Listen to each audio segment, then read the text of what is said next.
All right, everybody, what is going on? Good afternoon. Hope you guys are doing well. We are plowing our way to the Super Bowl here. We are still a ways away, though. And as we get closer and closer to the game, I find myself thinking about the various elements that make up this game and will ultimately decide who wins it. So I want to take a look at some of the same types of numbers that I looked at before the Seahawks Rams game. And this is something that I think should be on the mind of every Seahawks fan. And it's something that I talked about a lot leading up to the Rams game. And I think that it bears further examination in this game as well. It is the ability of the Seahawks to create pressure and what the opposing quarterback does when pressured. So we're going to take a look at some of these NFL researcher numbers and Pro Football Focus numbers here. So let's start with NFL researcher here. All right, everybody, before we go any further into the video, I want to take a minute to tell you guys about a wonderful app called Sleeper, a one-stop shop for all your sports needs. You can celebrate and chat about sports in real time with other users. You can get all kinds of scores, sports news, and sports alerts with blazing fast speed.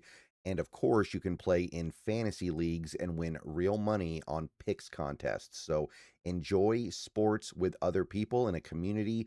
Download the Sleeper app today and remember to use the promo code SBN, that is SBN, for up to $100 match on your first deposit. And they also have a free $20 entry right now, no deposit required. So pair those two up. Terms and conditions do apply. See Sleeper's terms of use for details. Currently operational in over 25 states and growing. Check out the Sleeper app and have fun with sports this year. Okay, so this data comes from Next Gen Stats. So if you're looking at this data and you're like, hey, that's different than the data I saw from True Media, different than the data I saw from this other source, understand that everybody's going to come up with slightly different numbers for stuff like this, but by and large, the picture that is being painted is basically the same.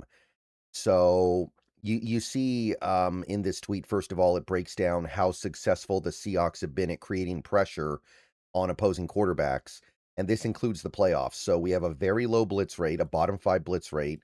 We have the 4th highest pressure rate overall.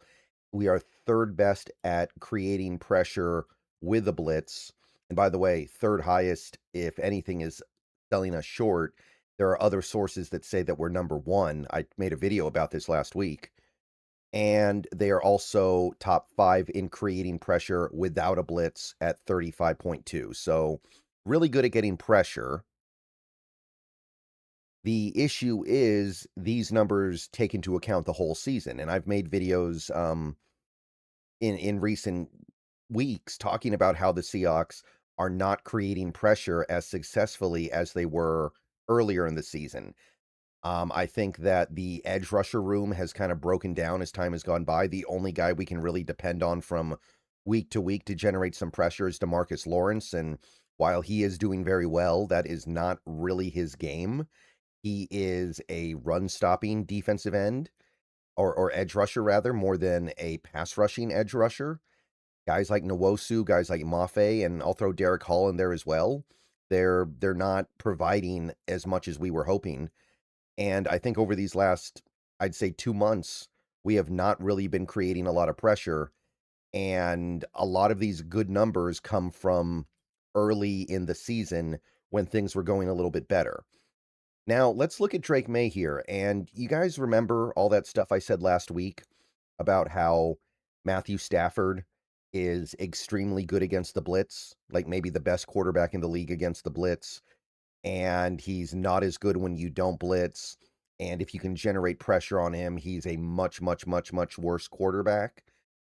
Well, I'll tell you, Drake Maye, I'm not saying he's better than Stafford. I don't think that he is for other reasons, but take a look at these numbers right here. He is the best quarterback in the league against the blitz, according to passer rating. First, 128. When you don't blitz him, he's still top 5, still a QB rating over 100. When you put him under pressure, he's the best quarterback in the league when under pressure, still over 100 QB rating. If you put him under pressure with a blitz, he is still lights out, almost 117 QB rating, about as good as it gets. And even if you pressure him without a blitz, which is the ideal, he's still pretty good. 94.5 is not bad. Still fourth best in the league.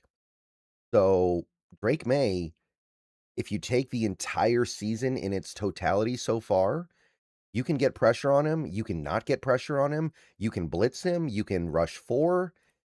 He's still capable of beating you.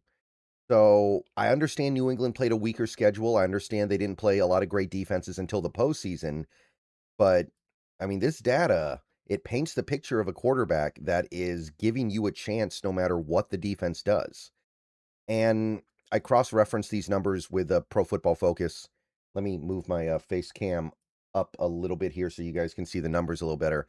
But basically, it paints a similar picture. The numbers are not going to be exactly the same because Pro Football Focus and Next Gen Stats don't pull from the same stuff exactly, but it is pretty it is pretty much the same idea here. One thing to note is that Maye gets pressured a lot. Compared to Stafford, who was getting pressured like, I think it was like 34% of the time. Maye is getting pressured about 38% of the time, so he is definitely less well protected. And you can see that when he's under pressure, he's not as good. His completion percentage drops over 20 points. But you take a look at this, you look at the ratio of big time throws to turnover worthy plays. It's similar. It's about the same actually. His A dot goes way up when he's under pressure, and his QB rating is obviously worse, but it's not nearly as stark as Stafford. And then you take a look at when he's blitzed versus when he's not blitzed. He's pretty much money in the bank either way. 112.1 QB rating when not blitzed, 116 when blitzed. It's not quite so stark here. You have a pretty significant amount of data this year telling you that either way, he is going to give you a lot of trouble. I will say that there have been a lot of turnover worthy plays. He's got 17 this year, and he hasn't turned it over nearly as much as those numbers would indicate he should have. He only has 8 interceptions on the season. So that's a thing. That's definitely a thing. Been a little bit lucky with the turnovers, but at the same time, you look at this and it's like okay, you don't want to blitz him and you want to pressure him, but that's kind of what you always want to do, and clearly he can still beat you up. But you look at the playoffs so far, and like with Stafford, I know we're dealing with a smaller sample size here. We're dealing with about 100 dropbacks. He has been a complete train wreck when under pressure, and he has been a little bit of a train wreck when not blitzed also. He has been a fumble machine. His passer rating, you can his passing grades have been bad. He's got a bunch of turnover worthy plays. So we do have some new information here, and one thing that Maye has done in the postseason that he did not really do in the regular season is play elite defenses, right? He played the Chargers, who are very good, the Houston, who might be the best, they're up there, and then of course Denver, who's up there as well. And look at what has happened here. So when he's kept clean, his QB rating has actually been terrible. 76.4, one of the worst in the league, which is really weird, right? Look at how bad his completion percentage is. He's turning it over when he's kept clean. When he's under pressure, his Pro Football Focus grade has been terrible. His QB rating has been great because he's avoided turnovers, but that clearly seems to be luck. And that's something I'm going to hammer here. Like Stafford, Drake Maye is getting very lucky with not turning the ball over right now, but there's plenty of evidence here to indicate that he is playing very poorly. And look at the splits when blitzed versus not blitzed. When he's not blitzed, which is most of the time right now, he's getting blitzed at about a 29% clip. When he's not blitzed, he's been terrible, 71.9, and that's with a lot of the interceptions he's thrown being dropped. And when he is blitzed, it's still not up to his standard, but he is playing a lot better, and his QB rating is 114.2. Again, I do think there's some luck involved here, but it paints a very clear picture here. And when you think about the season New England has had, when you think about the teams they played, the defenses they played, and how things have changed in the postseason for that, you kind of start to be able to add it up a little bit, right? It starts to make sense. You're like, oh, that's why he's doing so good when pressured. That's why he's doing so good in all situations, because these defenses he's playing are not that good. And you think about that New England offensive line, and it's okay, right? It's okay, but it is an offensive line that allowed Drake Maye to get pressured about 38% of his dropbacks. You combine a high pressure rate with the secondary the Seahawks have, which, Rams game aside, is very, very good. You can start to paint a pretty clear picture of how this game might go. Like, everyone's talking about Will Campbell, how Will Campbell is getting whipped at tackle right now. And you look at the 3 postseason games so far, yeah.